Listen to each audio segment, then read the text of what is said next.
زیاتر لە یەک لەسەر چواری خەڵکی هەموو وڵاتێک بە کوردستانیشەوە منداڵە کەواتە پێویست یەک لەسەر چاری ئەو بەرهەمانەی بڵاو دەکرێنەوە ئەو کتێبانەی بڵاو دەکرێنەوە ئەو چیرۆکانەی دەنووسێن بۆ منداڵ بێ.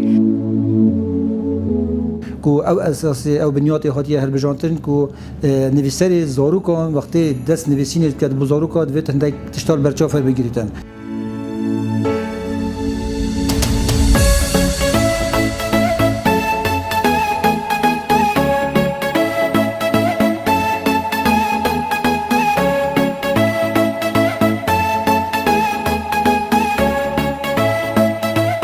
هەندێک لەو ئەفکار و معانیانە وا لێ هات ئێمە لە دەستگای ڕوانگە و بڕیارە بدەین چۆن تەنزیمی ئەم پرۆسیسە بکەین ناو جیڤاکی کوردستانیدا وای ڕەنگە زیاتریش هەوڵ بدەین. بۆ ئەو ساڵ کورتە چیرۆک بوو بۆ منداڵان بە عمری 12 ساڵ بڵاو بکەینەوە چکە هەستمان کرد ئەمە ئەو پرۆسیسی نووسین خۆی مەوزوعێکە زائیدەن مەکتەبەی کوردستانی بە کولتوری خۆمان چیرۆکی پەروەردەیی تۆزێک عەجزێک هەبوو هەنە چیرۆکی پەروەردەیی بەڵام نووسری ئێمە نەبوو یان بەو دەرەجە نەبووە ینی ناڵێ هەر نەبووە بەس ویستمان ئەمە دەوڵەمەندتر لێ بکەین و زیاتر لێ بیتن فەو تیمەمان هەڵبژات.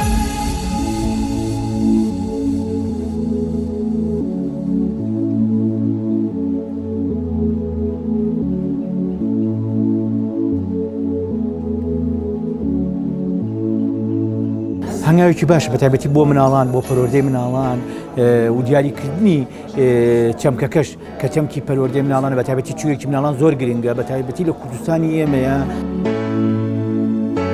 من نووسری کورتە چیرۆکی کۆتەسپێکم دەمەوێت پەیامی خۆم بگەینم بە هەموو لایەک کە نابێ مرۆڤ ئازاری ئاژەڵ باڵندەکان بدەن.